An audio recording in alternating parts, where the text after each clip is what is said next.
Hello beta, welcome to the classes of economics by Anuj Bansal. Today is our lecture number 18 of national income, and today in this lecture we are going to complete the chapter beta. देखिए आज हम लोग last topic अपना शुरू करने वाले हैं बेटा, और हमारा लास्ट टॉपिक है बेटा जीडीपी एंड वेलफेयर। देखिए जीडीपी एंड वेलफेयर का टॉपिक ये एक इंपॉर्टेंट टॉपिक है थ्योरी के पॉइंट ऑफ व्यू से बेटा। तो अब हम इस टॉपिक को स्टार्ट करते हैं और समझते हैं कि जीडीपी क्या होता है। सबसे पहले बेटा एक बार हम समझेंगे कि व्हाट इज जीडीपी। जीडीपी का मतलब है बेटा, देखिए फुल फॉर्म तो है इसकी ग्रॉस डोमेस्टिक प्रोडक्ट। ठीक, अब बात ये आती है कि सर इसका मतलब क्या होता है। सुना तो बहुत है, जीडीपी कैलकुलेट भी कर लिया, इसका मीनिंग क्या है। तो बेटा समझेंगे, जीडीपी का मतलब होता है total production, total production of goods and services within the domestic territory, within the domestic territory जो भी गुड्स बन रहे हैं बेटा, गुड्स एंड सर्विसेज, उसे जीडीपी कहा जाता है। अब बात आती है कि how GDP is related to welfare. देखिए बेटा, when GDP of economy increases, when GDP of economy increases, then its welfare takes place। कैसे होगा बेटा? देखिए, जब हमारी टेरिटरी में, डोमेस्टिक टेरिटरी में टोटल प्रोडक्शन इंक्रीज होगा, तब बेटा हमारा जो हमारी पॉपुलेशन है उसको बेनिफिट मिलेगा। कैसे बेनिफिट मिलेगा? Availability of goods and services in the economy will increase. देखिए, often GDP is considered as an index of welfare of the people. Increasing GDP means increase in the level of welfare of the people. Of course, here real GDP is referring rather than nominal GDP. देखिए, हम जब भी बात करते हैं कि GDP is related, when GDP is related to the what welfare, at that time we are talking about real GDP. Real GDP is good indicator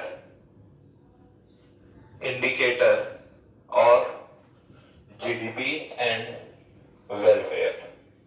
मतलब welfare के लिए अगर आपको कंसीडर करना है तो रियल जीडीपी हमें कंसीडर करना होगा बेटा, इंस्टेड ऑफ नॉमिनल जीडीपी। ऐसा क्यों? What is the difference between real and nominal GDP, समझेंगे बेटा। देखिए, रियल जीडीपी जो होता है, it is GDP on constant prices. इसका मतलब क्या है बेटा? देखिए, हमारे पास दो चीजें होती हैं, एक आज का समय जिसे हम करंट ईयर के नाम से जानते हैं, और एक दूसरा होता है बेटा हमारे पास बेस ईयर, मतलब पहले का साल। ठीक, अब बेस ईयर जो होता है बेटा, ये होता है constant. Base year is always constant, और करंट ईयर बात करता है करंट प्राइजेस की। ठीक है, यहां पर हम कांस्टेंट प्राइजेस की बात करेंगे। ठीक, अब समझिएगा, आज के टाइम में मैं कह रहा हूं कि साहब जीडीपी बढ़ गया, समझिएगा, हमने टोटल प्रोडक्शन आज 2020 में, फॉर एग्जांपल 2020 में टोटल प्रोडक्शन हुआ 100 यूनिट्स का, और इसका प्राइस है at the rate 20 per unit. तो बेटा लगा लीजिए कि आपकी इकोनॉमी में कितने पैसे की बात हुई, टोटल 2000 रुपए की बात हमने करी। ठीक, हम मान लेते हैं कि 2000 is the base year, 2000 is the base year, और तब टोटल प्रोडक्शन हुआ था 120 यूनिट्स का, ठीक, at the rate of 10 per unit. बात समझिएगा, 120 यूनिट बनी थी 10 रुपए के हिसाब से, तो तब बात हुई थी 1200 रुपए की। अब अगर हम बात करें, ये है हमारा नॉमिनल जीडीपी और ये है हमारा रियल जीडीपी, ठीक बेटा। तो देखिए आप कहेंगे sir the GDP has increased, क्योंकि sir total contribution in the economy is ₹2000 और पहले था 1200।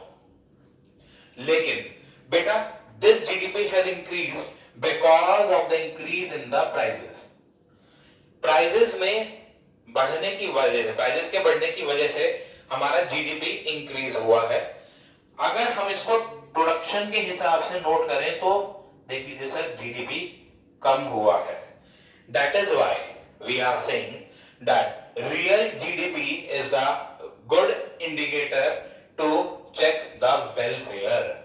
हमने क्या पढ़ा अभी तक बेटा? हमने पढ़ा कि सर जीडीपी जो होता है वो टोटल प्रोडक्शन होता है डोमेस्टिक टेरिटरी में गुड्स एंड सर्विसेज के लिए, और जीडीपी से लोगों का वेलफेयर कैलकुलेट किया जा सकता है on the basis of real and nominal GDP. और अगर हम दोनों में बात करें तो sir real GDP is better than nominal GDP. यहां तक समझने के बाद अब बेटा जो हमारा अगला टॉपिक आता है उस टॉपिक का नाम है जीडीपी डिफ्लेटर। देखिए जीडीपी डिफ्लेटर बेसिकली क्या है? जीडीपी डिफ्लेटर एक रेशियो कैलकुलेट करता है between the nominal and real GDP. समझेंगे टॉपिक को। टॉपिक है जीडीपी डिफ्लेटर। चलिए साहब, जीडीपी डिफ्लेटर समझेंगे। जीडीपी डिफ्लेटर होता क्या है बेटा? जीडीपी डिफ्लेटर का मतलब समझेंगे। देखिए पहले इसकी बेसिक बात समझेंगे। जीडीपी डिफ्लेटर क्या है? It is the ratio, it is the ratio between the nominal and real GDP. समझेंगे फॉर्मूले को। देखिए साहब, जीडीपी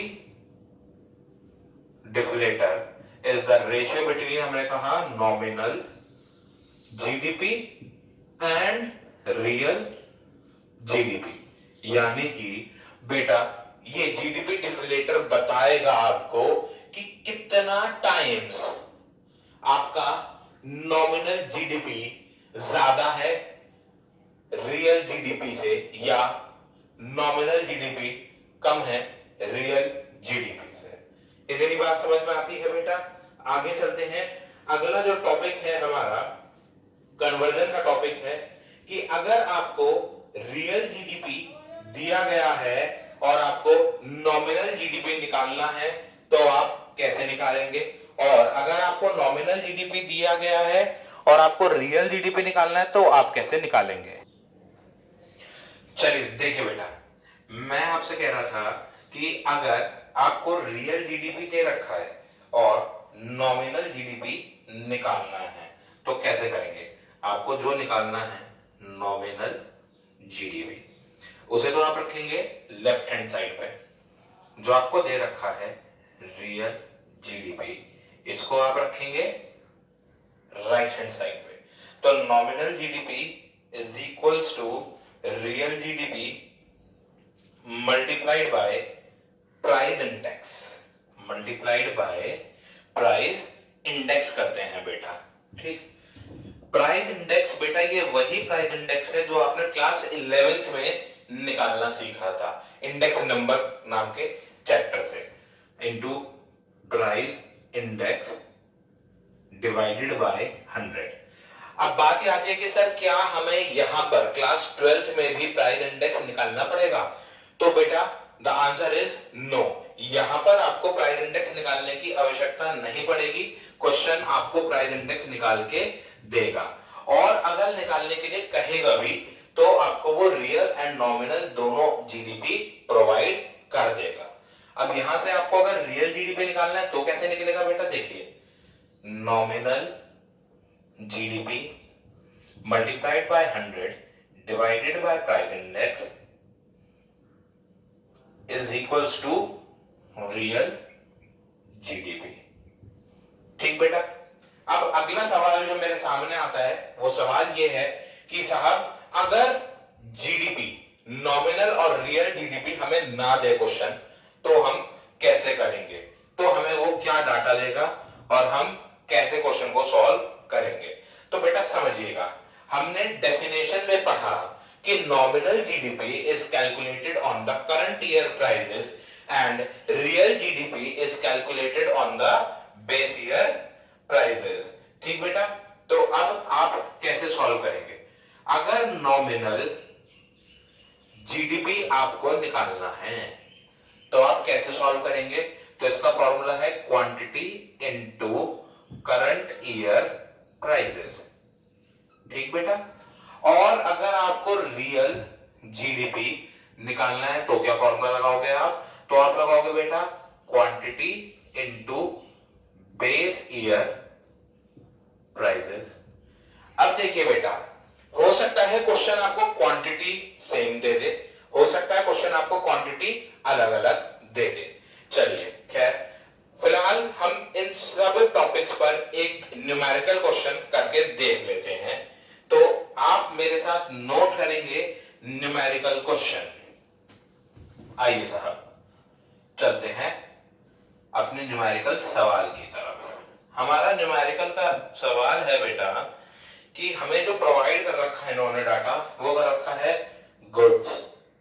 ठीक, तीन तरीके के गुड्स हैं बेटा, ए बी और सी। अब वो दे रहा है मुझे current year prices. Current year prices good A के हैं 20, गुड बी के हैं 10 और गुड सी के हैं 30। अब वो दे रहा है हमें बेस ईयर प्राइजेस जो कि हैं ए के 10, बी के 5, सी के 20। अब बात कर रहा है वो हमसे क्वांटिटी की, तो क्वांटिटी उसने दी है हमें बेटा करंट ईयर की। वो कह रहा है कि sir quantity of current year हम आपको बता देते हैं कि आज आपने कितनी यूनिट्स प्रोड्यूस करी हैं। ए की 100, बी की 200 और सी की 50। Now they are asking for to calculate GDP of at nominal GDP and real GDP. Means इस क्वेश्चन की सेंस को समझते हैं। ये क्वेश्चन कह रहा है कि सर प्रोडक्शन हम मान रहे हैं जो आज किया वो किया। अब आप हमें बताइए कि आज के प्रोडक्शन पे अगर इतना ही प्रोडक्शन हम अपने बेस ईयर में भी करते और इतना ही प्रोडक्शन हमने आज किया तो बताओ कि साहब क्या हमारा जीडीपी इंक्रीज हुआ या डिक्रीज हुआ। कौन सा जीडीपी, रियल जीडीपी। तो अब जब मुझे बताना है कि सर रियल जीडीपी इंक्रीज हुआ या डिक्रीज हुआ, तो for that I need comparison. Comparison किससे करेंगे, नॉमिनल से करेंगे। तो पहले निकाल लो बेटा नॉमिनल जीडीपी। नॉमिनल जीडीपी का फॉर्मूला क्या लगाओगे बेटा, नॉमिनल जीडीपी के लिए आप फॉर्मूला लगाओगे quantity into current year prices. ठीक, that is 100 into 20, this is 2000. Now 200 into 10 is again 2000 and 30 into 50. So this will be 1500. Total nominal GDP is 5500. आ गया बेटा 5500 मेरा नॉमिनल जीडीपी। अब हम निकालेंगे बेटा रियल जीडीपी। रियल जीडीपी का फॉर्मूला लगाएंगे हम बेटा quantity into base year prices. Base year prices कितने हैं, 10 into 100, this will be 1000. Now this is 5 into 200, again 1000. 20 into 50, this will be again 1000. 200 into 5, yes, 1000. So real GDP is 3000. Real GDP आया बेटा हमारा 3000 और nominal GDP आया हमारा 5500, जिसका मतलब क्या है बेटा, देखिए the total difference is 5500 minus 3000 that is 2500 and ये केवल और केवल आपका मॉनेटरी इंक्रीज है बेटा, यानी कि ये देखिए डिफरेंस निकालना जरा। डिफरेंस आया मेरा 5500 माइनस 3000 यानी कि 2500। ये जो 2500 रुपीस का जीडीपी बढ़ा है हमारा, ये केवल इस वजह से बढ़ा है बेटा क्योंकि मेरे प्राइसेस बढ़ गए हैं कमोडिटी के। This is only monetary, this is only monetary increase in GDP. केवल मॉनेटरी इंक्रीज हुआ बेटा जीडीपी में क्योंकि प्राइसेस बढ़ गए थे। अगर प्राइसेस ना बढ़े होते बेटा इतने तो जीडीपी में इंक्रीमेंट नहीं आता। यानी कि हमें जीडीपी अगर अपना इंक्रीज करना है तो for that we need to increase our current year quantity of production, or with that we can increase the total GDP of the economy. Now with this अगर मैं आपसे कहूं कि सर बताएं जीडीपी डिफ्लेटर निकाल के, तो आप कैसे निकालेंगे? देखिए हम निकालेंगे जीडीपी डिफ्लेटर। जीडीपी डिफ्लेटर का फॉर्मूला था nominal GDP divided by real GDP multiplied bye 100। ठीक बेटे, परसेंटेज फॉर्म में कर देते हैं इसको हम कन्वर्ट, मल्टीप्लाई बाय 100 करके, तो ये आ जाएगा हमारा 5500 डिवाइडेड बाय 3000 मल्टीप्लाइड बाय 100।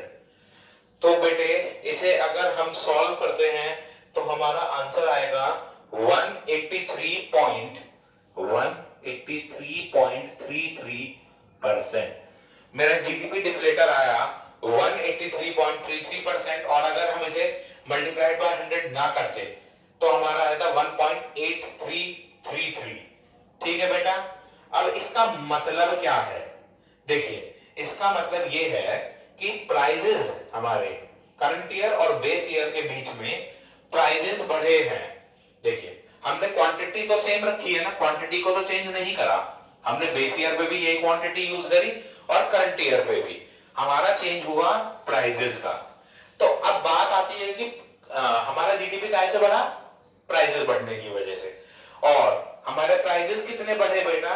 तो वो हमें बताया जीडीपी डिफ्लेटर ने, क्या बताया कि सर 183.33% हो गए हैं आज आपके प्राइसेस। रियल टाइम में, करंट टाइम में आपके प्राइसेस है 183.33% as compared to the prices of base year. मतलब अगर बेस ईयर के टाइम पर प्राइसेस 100 रुपीस थे तो आज वो प्राइसेस है 183.33 रुपीस। यानी कि हम कहेंगे prices has increased, prices has increased between base year and current year by 83.33%. This we will say कि साहब 83.33% प्राइसेस हमारे इंक्रीज हो गए हैं। कितना समझ में आता है बेटा? आगे चलते हैं। अगला जो एक न्यूमेरिकल और करना है हमें, अब हम उसे करेंगे। Please note down this numerical.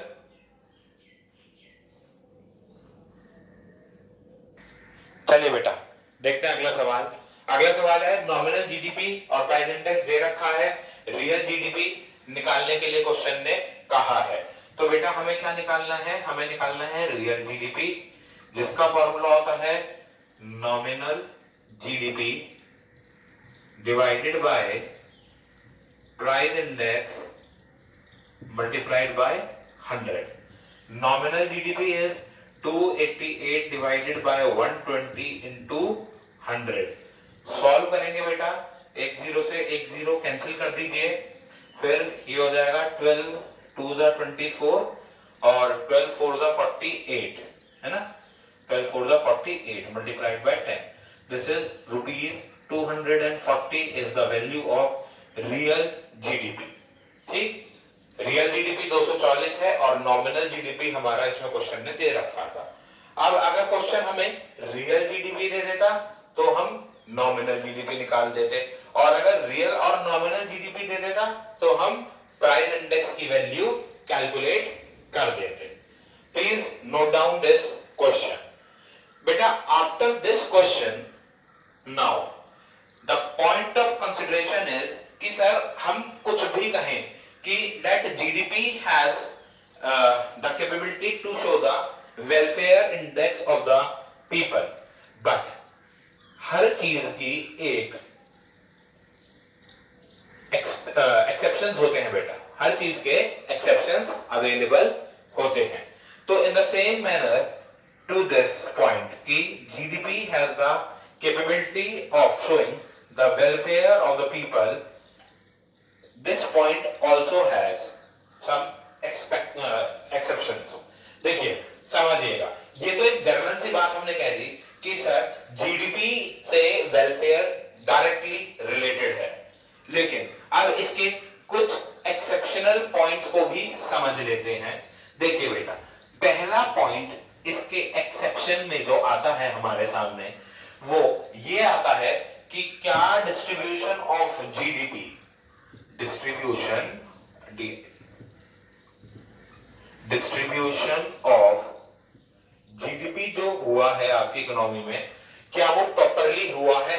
If the distribution of GDP is not done properly, if the distribution of GDP is not divided between the poor and the rich on the equal parameters, then this would increase the gulf between them. It will increase the gap between the rich and the poor section of the economy, and which will show that the welfare of the society is not taking place.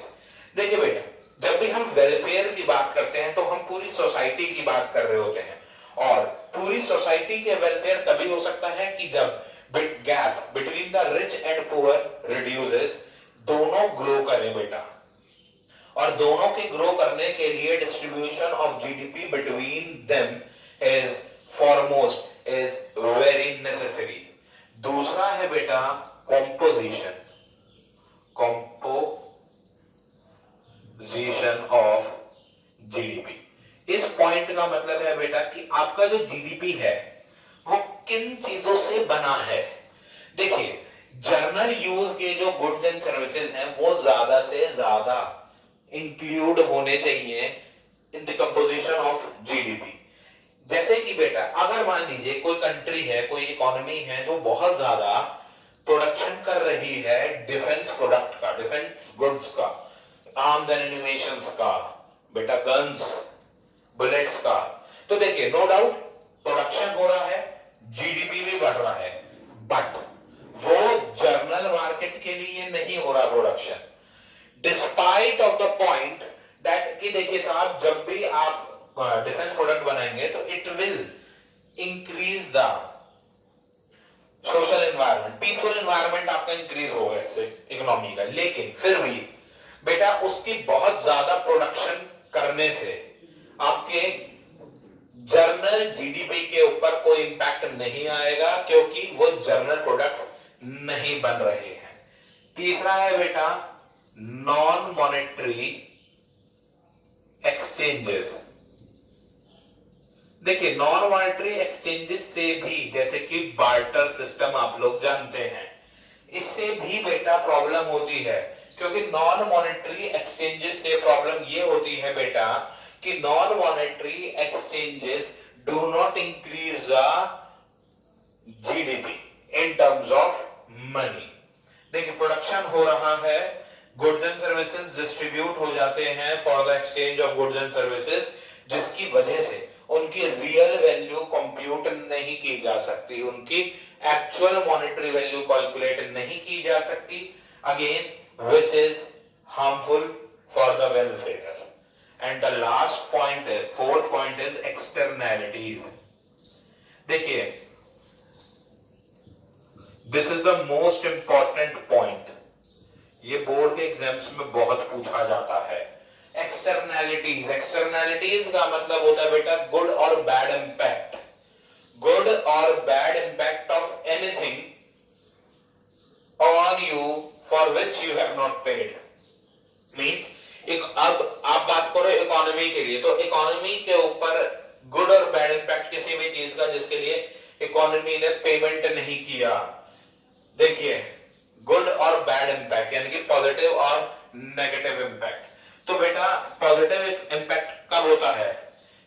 जब economy किसी भी चीज की वजह से सफर ना करे, means उस पर कोई नेगेटिव इंपैक्ट ना आए, सफर ना करे, नुकसान ना हो, that is known as positive impact, है ना, पॉजिटिव एक्सटर्नैलिटीज।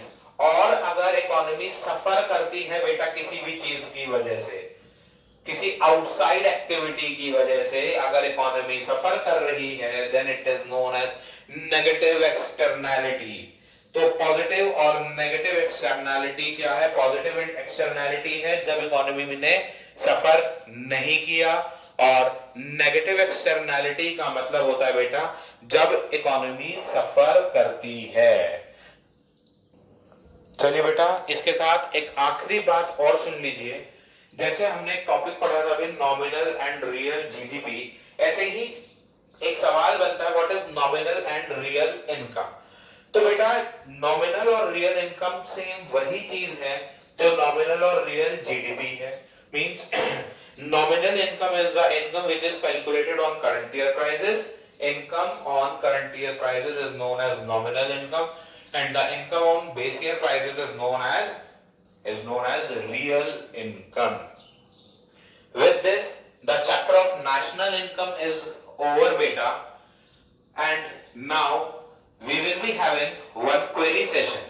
देखिए बहुत सारे बच्चों की क्वेरीज मेरे पास आ चुकी हैं related to numerical and few theory concepts. I will request you all कि जिन्होंने अभी तक अपनी क्वेरीज हमारे साथ शेयर नहीं की हैं, आप अपनी क्वेरीज को हमारे साथ शेयर करिए, ताकि जो हमारा क्वेरी सेशन होगा उसमें आपकी भी क्वेरीज को हम बता सकें, आपकी क्वेरीज को भी हम सॉल्व कर सकें।